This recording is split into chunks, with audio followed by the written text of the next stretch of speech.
That's right. Back at it again. It's your boy, Full Custom Hot Dog here, doing another Blu-ray review. Back from the holidays. I hope everyone had a great Christmas, a great New Year, Hanukkah, Kwanzaa, Festivus, Maz Days, Toyotathon, all the holidays, all the greats. I hope you had a good one. I definitely did. Took a couple weeks off to chill. It's really hard to make stuff during that weird interim of New Year's and Christmas. Time suddenly doesn't matter. You don't know what day it is, and you're just kind of waiting for the year to start so you can get back to what you used to do, and that's what I'm doing. Blu-ray reviews, baby. That's right. New year, new me. So we're starting the year off with Nightbeast, 1982, directed by Don Dohler, released by Vinegar Syndrome in May of 2019. I don't think I picked this up instantly. I think, I don't remember. I remember picking this up at a half off sale. I believe it's on one of my unboxing videos, though, so you can check that out if you just want to see a bunch of stuff coming out of packages. But I picked this up because I don't think I'd seen it. If you didn't know, J.J. Abrams also worked on this. In the music aspect, he was 15 when he did some of the soundtrack on this flick. And also, it's featured in a little film that you may not know that I love, called Mandy. So I wanted to see it. I don't think I saw it back in the day. I don't know. Maybe at a glance, maybe it was on TV. But anyways, let's talk about the Blu-ray first. That's what we do here. We talk about the Blu-ray, its features, and then we get into the film. So, what can we expect from Nightbeast, released by Vinegar Syndrome? So, we've got a newly scanned and restored in 2K from its 16mm camera original. So, of course, it looks and sounds good. Vinegar Syndrome never ceases to amaze, which is incredible. Audio commentary with writer-director Don Dohler and actor George Stover, which is solid. I enjoy my commentaries, if you didn't know. We've got a few features and featurettes here. An Electric Performance, it's called, with actor Jamie Zamarl. And he plays one of the guys in the film. Hearing tales from low-budget films like this are always fun and wonderful because you get to hear the corners cut. Usually these are much more lax environments than the big-budget counterparts, so I think the stories are a little bit more interesting here. Crashing the Set, an interview with visual effects artist John Ellis, which, you know, I was going through the Amazon listing on here, I think, and I saw people talking smack about the budget. Of course, it's a low budget, and they're also talking smack about the effects. And I think the effects for its time are pretty novel and pretty interesting. I mean, yeah, they kind of stand out. You have people getting vaporized into this weird stardust, and it stands out like a sore thumb. But I think it gives it a distinct look, and it looks kind of cool. So it's hard to complain. Also, when you get a decapitation, you get a head popping off, and I'm a sucker for all that stuff. You've also got one called Nightbeast Returns, archival interviews with cast and crew.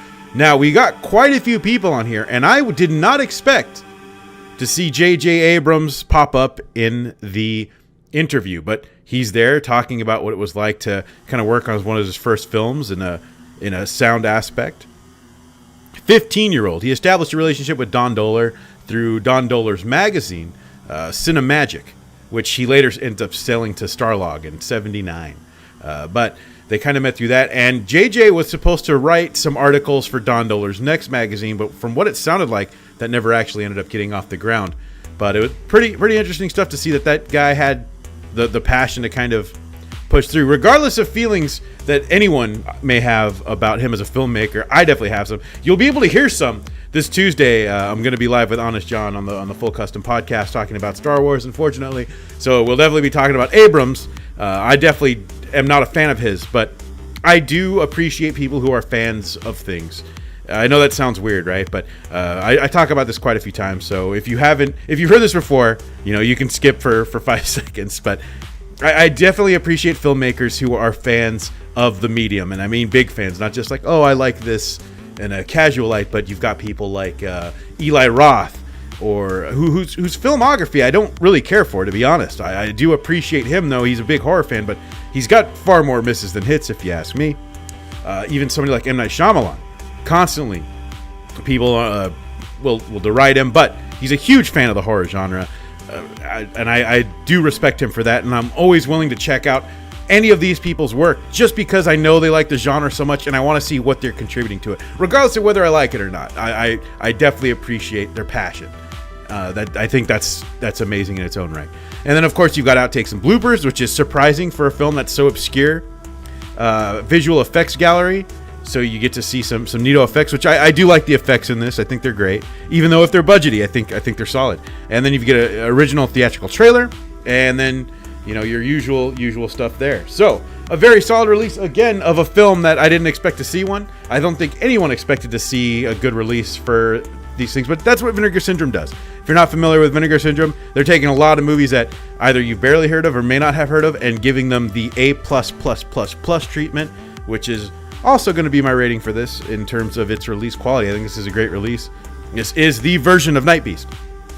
No bones about it. A trauma film. But let's talk about the movie a little bit. It's I didn't love this, and I didn't hate it, but it's a great creature feature to put on in the background because there's not a lot happening here. Now, this film is about a alien who is kind of just trolling through space, takes a comet, lands on Earth, and immediately starts shooting people with a ray gun. I thought this was kind of odd for a few reasons. I feel like we don't usually see aliens with weaponry in this type of setting, I guess I should say. Usually when you have the alien that's let loose in the backwoods of America, it's usually slashing and killing. And yes, Nightbeast does do this. However, immediately takes out its Glock and starts capping fools. Brah, brah, brah. So it looks weird to me, but I like it. And I like the Nightbeast's design as well, where it's like wearing this spacesuit. Its face almost looks like a malformed mutant monkey gorilla thing, and it's almost got a smile in its face. And there's something creepy and sinister about that I really like. And it's shooting the gun, and it makes people vaporize. It makes cars vaporize. And so this small town little band of, the sheriff and his crew are banding together to stop this Nightbeast. And that's pretty much all there is. And that's fine. It's a solid creature feature. But like I said, this isn't going to be on I want to say it's not going to be on normal rotation, but there's times when I'm working on a project or something and I do want something in the background. So to be honest, Nightbeast kind of fits that, where I can look over and then look at my screen and something cool and crazy is happening. As this Nightbeast goes on a tear. The name is almost... It almost doesn't fit, because it's not quite a beast. I mean, the thing's wearing a uniform, it's flying a spaceship. I don't really consider that a beast because it seems like it knows what it's doing. I almost wish Ibon Press would do a comic based on the Nightbeast of where it came from, why it just decides to shoot everyone, if it's some kind of military personnel from its old planet or what it is exactly. But Ibon Press should be picking up the rights to this. I'd love to see that. I know they're doing a Laser Blast comic, which I'm kind of tempted. Ibon Press is somebody who I've been ignoring for a while. If you don't know who they are, they do comics based on a lot of weird properties. They did a Maniac v New York Ripper comic that looked cool. And I don't know why I'm not buying these. I heard the price point's kind of high though, so it may be in my best interest to not be collecting these. So if you've read any of those, definitely let me know. But I feel like Nightbeast is a perfect property for these guys.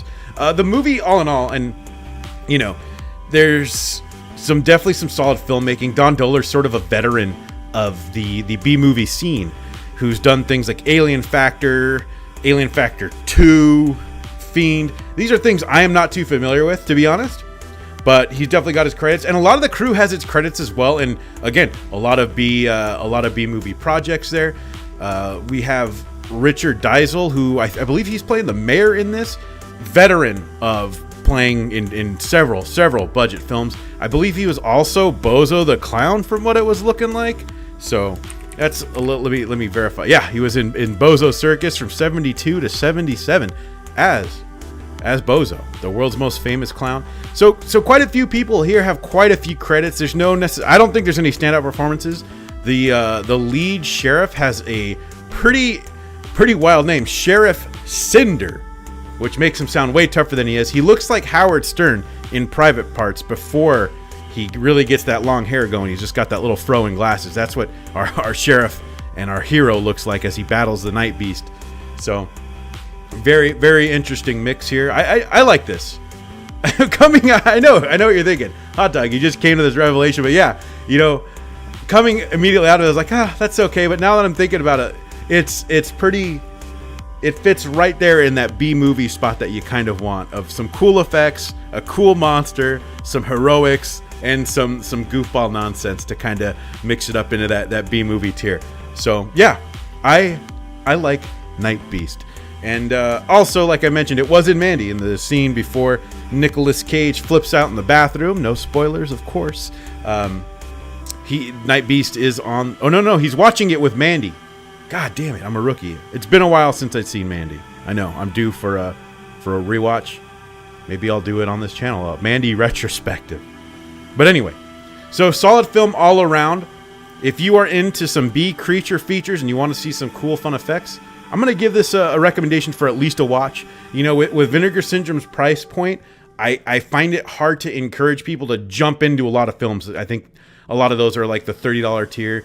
Some of the older ones are in that 15 to 20, which I think is okay to recommend people. But for $30, you start creeping into a date night at Chipotle, and that's hard. That's a hard exchange there. So anyways, let me know if you check this out. This is recommended by HUD, sort of. This is actually on my list to watch, and then HUD's brought it up in one of my other reviews, and I thought it was a fun coincidence that this is one of the next things I wanted to review. Not only because of the Mandy situation, but because I've had a big pile of Vinegar Syndrome stuff that I've been wanting to get through.